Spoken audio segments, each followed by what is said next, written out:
Game farm experience naman tayo today. Hello, hello, hello guys! Ako nga pala si Jurima, living here in South Africa. So ngayon guys, nandito kami sa game farm. Dito sa Mossel Bay. 4 to 5 hours ang biyahe mula doon sa bahay namin. At dahil nga po long weekend nung time na to, so ayun, naisipan naming mag-asawa na pumunta dito sa isa sa mga game farm dito sa South Africa to experience wild animals. At yun, kasama nga namin dito si Bella and si Yuan ay nasa grandparents niya. So anyway guys, kagigising lang pala namin dito. And then, mamaya-maya ay may pupuntahan kami. Mag-iikot-ikot kami dito sa farm. So, let's see kung may makikita tayong mga animals. Dahil mga hayop naman talaga ang sinadyaan natin dito. Charot!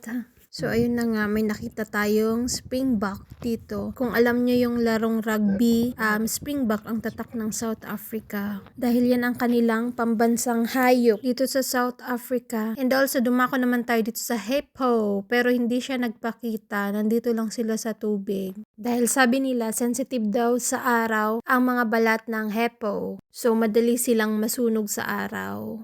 And dahil mainit ng araw na to, kaya ayun, nasa tubig sila. And habang nagja-drive nga kami, may nakita din kaming giraffe and zebra dito.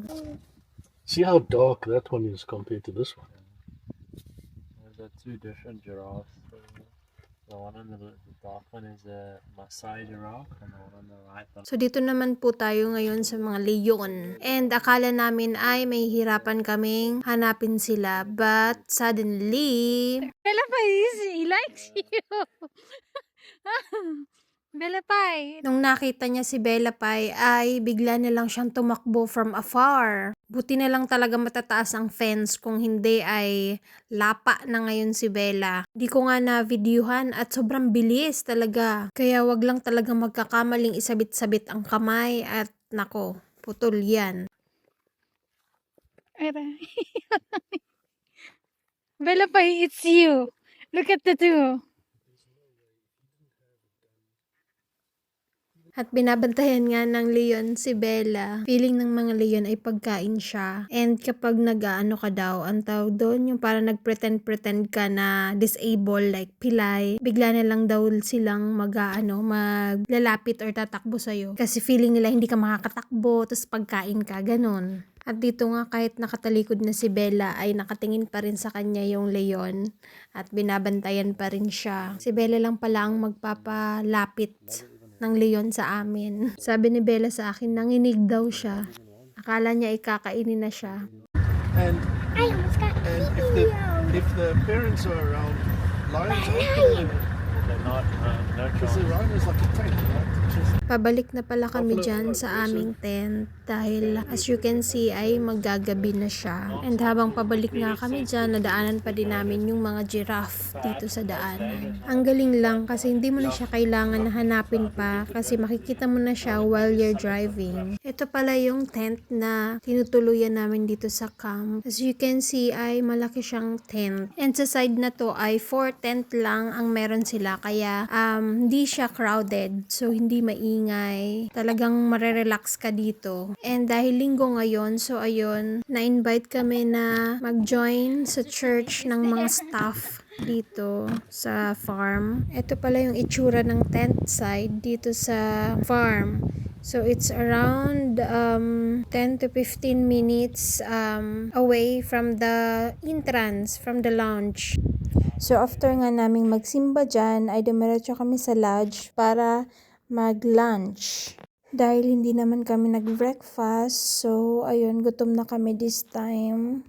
Pag nandito pala kayo sa farm, hindi kayo pwedeng walang guide all the time. So, lagi namin kasama yung guide namin every time na kung saan namin gustong pumunta. Pero sa loob lang ng farm. Ito pala yung pinaka-main na restaurant dito sa farm, ang lodge. Ito yung malapit sa entrance ng farm and 10 to 15 minutes away from our tent. Kaya doon sa tent namin ay meron din kaming mini restaurant doon. Pero dahil nga nandito na kami malapit sa lodge, so dito na kami kumain. Ang pangalan pala ng game farm na ito ay Garden Route Safari Camp. I'll see. Yeah. Consider this if you want. Okay.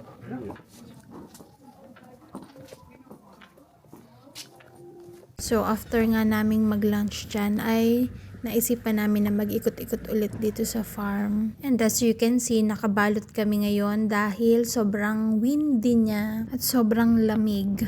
At dahil nandito din kami sa bundok, kaya lalong sobrang lamig. At medyo makulimlim ng araw na yan, kaya nga ay dali-dali na lang kaming nag-ikot-ikot dito. At habang nagdadrive nga ulit kami, ay nakita namin tong mga rhino.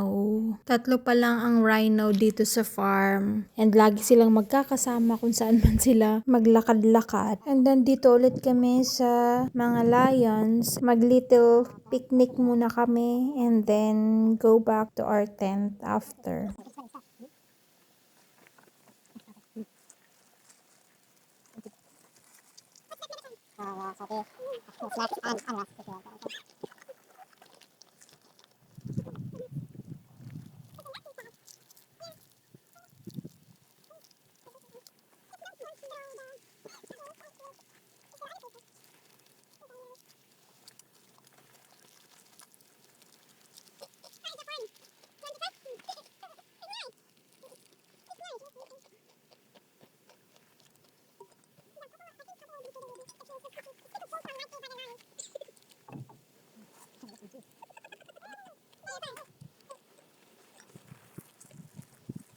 Tatlong lions pa lang din ang nandito sa farm. Isang male at 2 female. So, kahapon nung unang ikot-ikot natin, hindi natin nakita yung male.